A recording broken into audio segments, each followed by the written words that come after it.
이집트의 피라미드만큼이나 그 주변에서 발견되는 스핑크스의 기원에 대한 미스테리는 많은 일반인들과 고고학자들의 호기심을 오랜 시간 자극해왔습니다. 대부분의 이집트 학자들은 스핑크스가 지금으로부터 약 4,500년 전인 기원전 2,500년 고대 이집트를 통치하던 카프레라는 파라오의 모습으로 조각되었다고 믿었습니다. 이 주장의 근거는 거대한 조각상의 전면 근처에서 발견된 석판 조각에 새겨진 내용을 바탕으로 세워진 막연한 가설에 근거했습니다. 많은 설화와 신화의 주인공이었던 스핑크스는 인간의 얼굴과 짐승의 몸을 갖고 있어 오랜 시간을 통해 이집트 역사에 관심이 많은 사람들을 충분히 매료시킬 수 있는 상상력을 자극하고 있습니다. 이집트의 고고학자 존 앤서니 웨스트는 스핑크스가 기존의 역사가들이 묘사한 것보다 훨씬 더 오래되었다고 믿었던 프랑스의 이집트학자 루비치의 연구를 발견했습니다. 그의 연구를 지원하기 위해 웨스트는 지질학적 관점에서 스핑크스를 분석하고 연대를 측정하기 위해 보스턴 대학의 지질학 교수인 로버트 쇼치 박사를 초대했습니다. 웨스트와 쇼치는 이후 스핑크스와 석회석으로 만들어진 주변 외벽이 기존에 알려진 것보다 수천 년 훨씬 더 오래되었다는 결론을 발표했습니다. 쇼치 박사의 보수적인 추정치는 약 9,000년 정도였는데 웨스트는 이보다 훨씬 더 오래되었다고 생각했으며 개인적으로 2만 년 이상이라고 추정했습니다. 이 소식은 기원전 2600년 이전에 선진 문명이 존재할 가능성을 파악하지 못했던 당시 고고학계에 큰 충격을 주었습니다. 당시 연구의 흥미로운 측면이자 초점은 스핑크스의 얼굴과 민족성에 대한 법의학적 재구성이었습니다. 대부분의 이집트 학자들은 스핑크스의 머리가 제작 당시의 파라오 카프레의 외모를 본따왔다고 주장해왔으며 수년간 카프레의 조각품을 선보였습니다.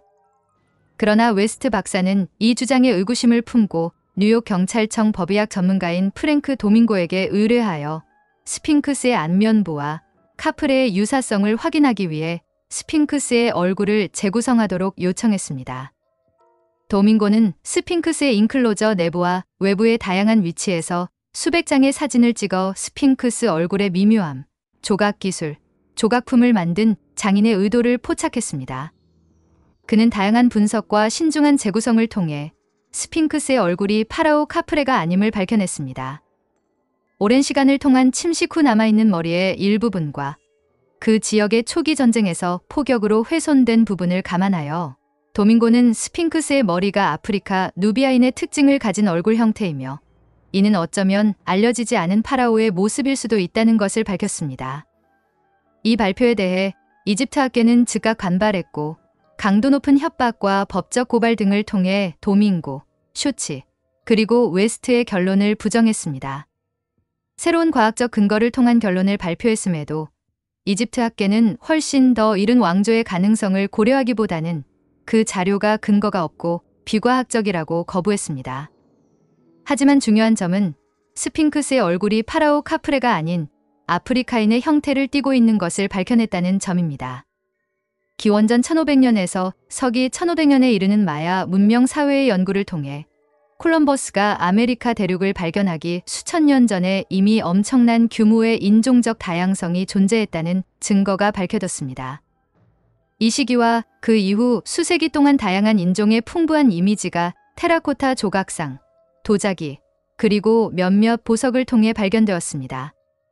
이 다양한 민족들이 어떻게 중앙 아메리카로 이주했는지에 관해 정확히 알려져 있지는 않지만 20세기에 접어들어 많은 작가들은 마야 문명을 구성한 다양한 인종 집단에 대해 기록했습니다. 저술가들 중 가장 저명한 사람은 나치 독일을 떠나 멕시코에 정착하여 1970년대 초 사망할 때까지 그곳에서 살았던 알렉산더 폰 부테나우 교수였습니다.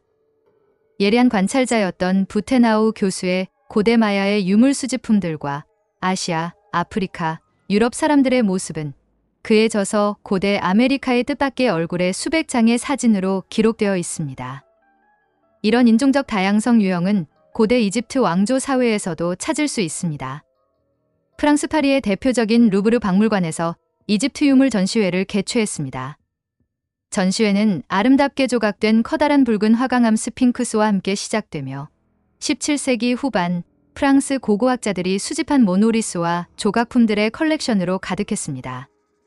박물관의 이집트 유물전시관에 들어서면 작지만 스핑크스 몸체를 가진 뚜렷하게 조각된 유물 6점을 마주하게 됩니다. 각각의 스핑크스는 현대적 관점에서도 무척 세련된 스타일로 고대 이집트의 장인들에 의해 만들어졌습니다. 게다가 전시된 스핑크스들의 얼굴을 면밀히 관찰하면 그들은 모두 뚜렷한 다른 얼굴을 가지고 있습니다. 분명히 그 중 하나는 아시아인의 얼굴 특징을 가지고 있었습니다. 1850년에 스핑크스들이 발견된 장소를 발굴한 프랑스 고고학자 어거스트 마리떼에 따르면 각 스핑크스는 세라피움으로 들어가는 뚜끼를 따라 늘어선 600개의 작은 조각품들의 일부였다고 합니다. 이집트 조각상의 머리에서 아시아인의 특징을 발견한 것은 이번이 처음이며 고대 이집트는 우리가 이해하는 것보다 문화적으로 훨씬 더 다양했다는 것을 짐작할 수 있습니다. 초기 이집트 인구의 DNA와 미토콘드리아, 게놈 연구에 대한 최근 논문에서 과학자들은 아프리카, 아시아, 유럽과의 근접성 때문에 기원전 1세기부터 이집트는 그 국경 내에 사는 외국인의 수가 증가하며 라이비아인, 아시리아인, 쿠시인, 페르시아인, 그리스인, 로마인, 아랍인, 터키인, 브리트어인에 의해 외국의 지배를 받았습니다. 이집트의 오랜 역사를 통해 사람, 상품, 아이디어의 이동은 통합과 세계화에 대한 현대 담론과 강하게 공명하는 주제를 포함하여 복잡한 문화적, 유전적 교류와 얽힘을 야기했습니다. 유전학자들은 수천 년 동안 고대 이집트가 다인종 공동체로 구성된 사회였으며 하나의 응집력 있는 집단으로 살고 일하고 상호작용했다고 판단한 것 같습니다. 그러나 왜 이집트 학자들은 유독 아프리카 혹은 심지어 아시아 파라오의 가능성을 이전 시대부터 받아들기 어려워하는 것일까요? 미국이라는 인종적으로 다양한 실험은 결국 새로운 것이 아니었던 것 같습니다. 실제 인류 역사를 면밀히 들여다보면 인종적 다양성은 수천 년 동안 세계의 여러 지역에서 목격할 수 있었습니다. 지금까지 시청해주셔서 감사합니다. 여러분의 구독과 좋아요, 알람 설정은 영상을 제작하는 데 큰 힘이 됩니다.